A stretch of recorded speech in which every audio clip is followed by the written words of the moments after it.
Hey everyone, so lately I've been playing a bunch of Horizon Forbidden West. Because this game is set on a different part of Earth, it made me wonder about the continents of Wings of Fire. So join me as I talk about the lands of Pyrrhia and Pantala, while I explore the lands of the Forbidden West. And I am trying something new, so let me know if you want more stuff like this. Thanks everyone. Can you believe that it didn't take me until the end of book 2 to realize that Pyrrhia was an outline of a dragon? Like the entire continent is just one big old dragon. Yeah, it's a bit stupid, but I think I was more interested in the actual story at the time rather than the entire world. But, you know, since we aren't getting any new stories for a while, I don't know. I thought I'd explore the world of Pyrrhia and Pantala. There is a fight going on here, and I'm very intrigued. Also, these new enemies kind of look like ferrets, I'm not gonna lie. Like, if you broke down the entire structure and how they move, it's very... It resembles ferrets, but also I'm dead. So anyways, we're here to talk about the continents. Not much about the game. Speaking of geography though, it is very interesting to see how Sea Wing territory is just made up of mostly islands.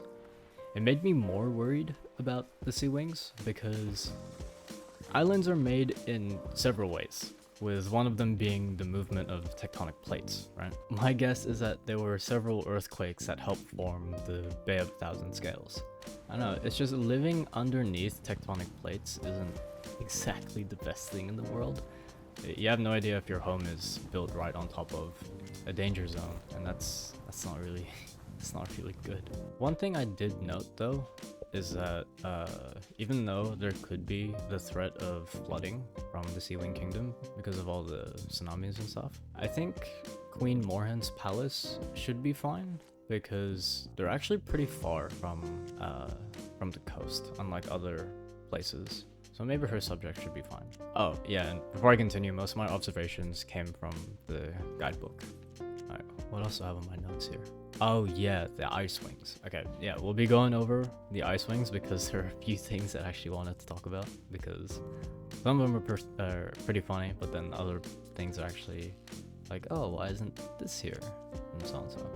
So let me get this out of the way, but why do all the settlements have really long names? Like, where the whales sleep at dawn, or where no dragons go hungry. I get it, it's very literal, but if I ever see the Icewing who decide to name all these places, I'd like to introduce them to the word concise. I think it was Queen Snowfall that actually made a comment on the names of the places, or I don't know, it might have been someone in the guidebook who talked about it as well. Yeah, I can't exactly remember, but I wholeheartedly agree with the person or the dragon who made that comment because it's just, the names of these places are just outrageous. Apart from that though, I am really surprised that there aren't many mountains in the snowy area. At least it's not detailed in the map at all, which is a bit weird because when we looked at Hidden Kingdom, especially the graphic novel, you can definitely see that there are several mountains. But the thing is though, when you look at the Skywing Kingdom, they show so many mountains. So I don't know what really happened there. Speaking of mountains though, the Skywing Kingdom has so many mountains. I think there is some potential with the Skywing territory in terms of actual habitat living conditions, but I'll save that for another video. It's more like a theory-ish fan theory that shouldn't, or that isn't really canon at all. I guess another thing I'm really surprised about for the Ice Wings is that the Great Ice Cliff isn't shown on the map at all. You know, the ice wall that attacks anyone who is in Ice Wing.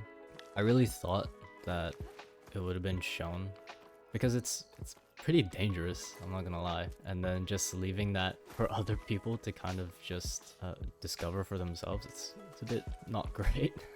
I guess if there is a second volume of the guides, I personally would like to see more detailed maps, because the thing is, when you're focusing on one tribe at a time, oh my, it's a Triceratops. They made like a little shrine for it. That's so cool. And I know if you have played the game before, it's not a Triceratops, it's a Plowhorn, but still, I love Triceratops. They're so cute. I love this shrine. Anyways, what was I talking about again? Yeah, if there was a second volume of the guides, I definitely would like if there was some more detailed maps, especially when you zoom in on some of the tribes, because like each tribe has their own section and it shows you the territory using a map. I don't know, it's a bit of a shame how there's not much detail when the maps are zoomed in. It's just, there's a lot to be desired, I will say. I will say though, I think the most intriguing part of the Pyrrhian map is the Nightwing Kingdom. Yeah, big surprise, I know. I probably do seem very biased when I talk about that, but the guidebook gives us a look at the old volcanic Nightwing Kingdom and the ancient kingdom that's in Darkstalker Legends, which I thought was really cool. I mean, of course, Fierce Teeth, Starflight's sister, lives there in the ancient Nightwing Kingdom, which is why it's clearly labeled. But I think it's quite odd that the Nightwing section doesn't include the map of the Nightwing village in the rainforest. I guess that kind of makes sense because the Rainwings have jurisdiction over the rainforest, whereas the Nightwings just kind of live there under the Rainwing rule, so it doesn't really make sense to include the rainforest part. But also, they don't really own the volcanic Nightwing Kingdom anymore, so that's... ooh, that does not look safe at all. Speaking of the Rainwings, actually, the Rainwing portion of the map also has a detail which I thought Starflight would have put in, but I guess he just left it out for privacy reasons? I really don't know. But Queen Glory's palace isn't shown up on the map at all, unlike every other queen.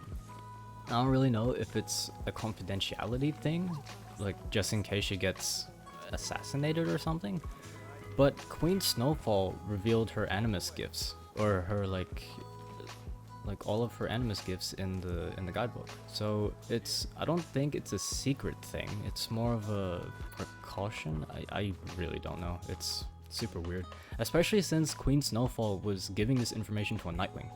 Yeah, if it is an assassin thing, I mean, surely Deathbringer could handle them, right? Oh, hey buddy, he just came out of nowhere.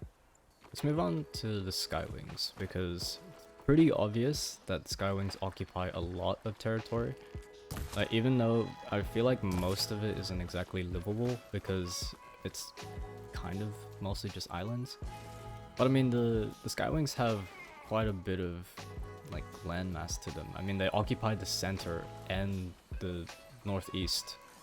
After reading the first book again though, I can probably see that most Skywings would probably live near the Queen's Palace. They most likely have their own home spread across their territory. I mean, they fly so fast that I don't even think commuting over the mountains is any much of a problem. Oh no.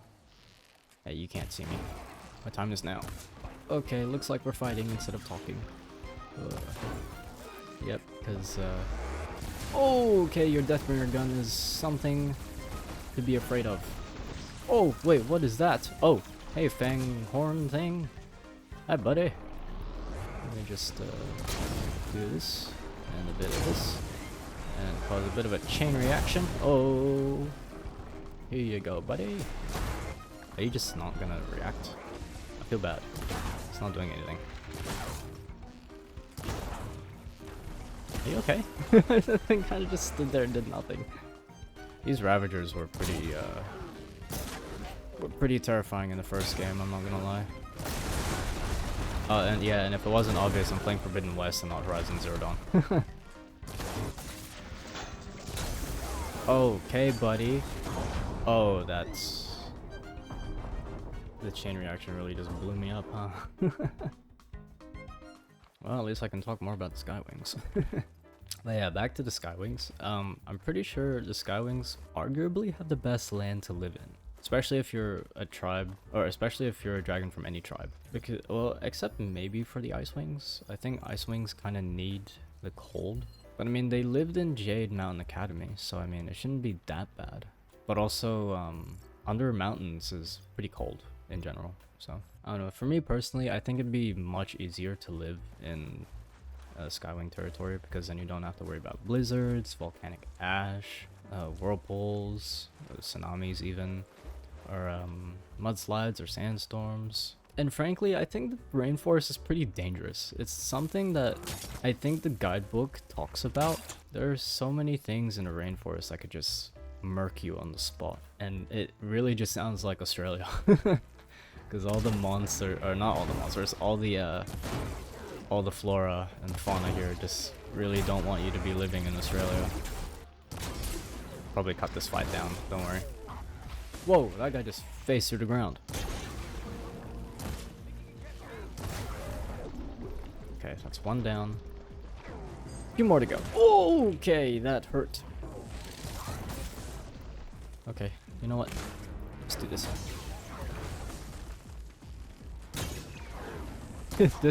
The fox that just went by is probably like, whoa, my day just got so much more interesting.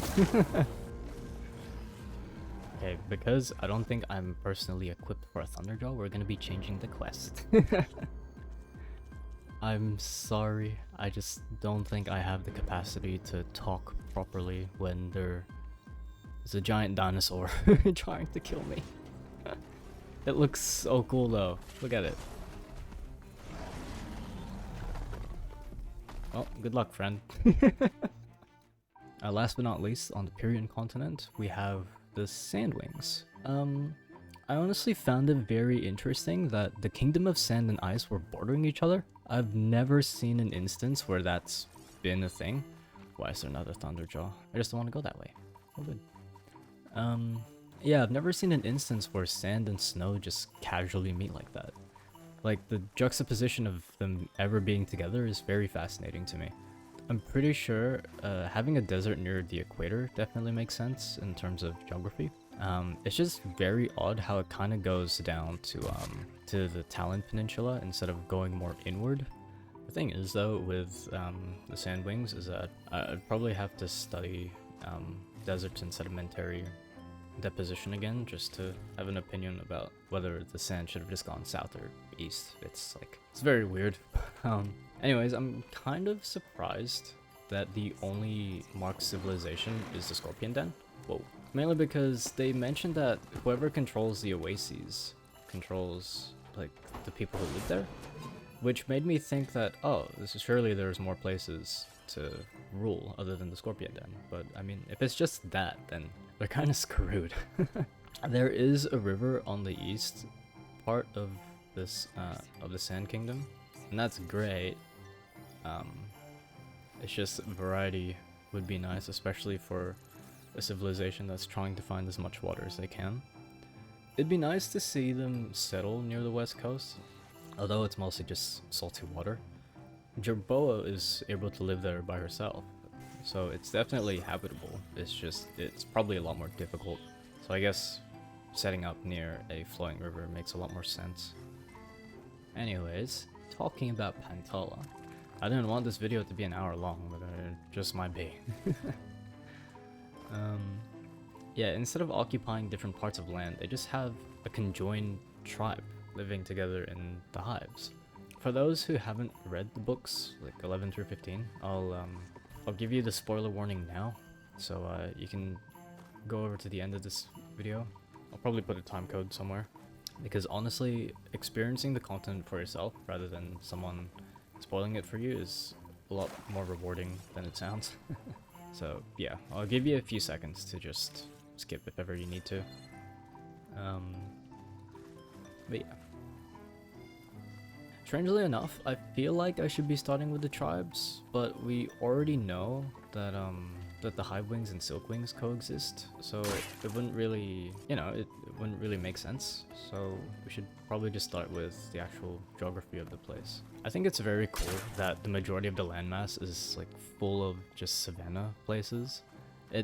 In my head, it's a lot less green, which is probably why the Hivewings and Silkwings resorted to just building the hives instead of just smaller houses in the first place, because savannas aren't the most habitable places in the world. Like, a lot of Forbidden West really just shows you all that savanna, and in my head it's just like, oh, this is not really a good place to live in. But the way they construct the hives is actually really cool. You see a lot of it in the guidebook, but yeah, they show it in the guidebook, and it just really shows you how, what was that? But yeah, the hive construction is so fascinating, and if you look at the guidebook, it really shows you that the hives are huge. Like, they are incredibly big compared to like scavenger height. I don't know if I'd live in the hives. It looks secure. It might be a bit too big, but it is super cool to live in such a complex structure. And honestly, I have a like I'm terrified of heights, so I don't really know if I'd be good living there. And don't even get me started with the poison jungle. It's just don't even. Yeah, I don't think it's a very safe place for anyone. That's all my notes that I had for the Pyrrhian and Pantala continents, though. I am trying something new with this type of content, like talking about anything Wings of Fire while splicing gaming into the mix, just so it's a lot more interesting background footage, at least for me. And I do plan on making this kind of a community thing. Like, I don't know if I should stream while talking about these things, so you get a lot more raw interaction from me. Okay, that, you do not like it when I do explanations to my audience. Anyways, let me know what topics you want me to explore next, because I honestly do want to continue this type of thing where I just talk about Wings of Fire while playing games. It's very calming. Yeah, very calming while I'm getting shot at, yeah. But yeah, I'd love to hear what you guys come up with down below. I really love like talking to you guys through comments. It's very nice. Anyways, subscribe for more dragons and dinos. And as always, thanks for listening. Do I need to kill the rock breaker though? He looks like a nice person, you know? Whoa! I stand corrected. I am gonna be. Oh no.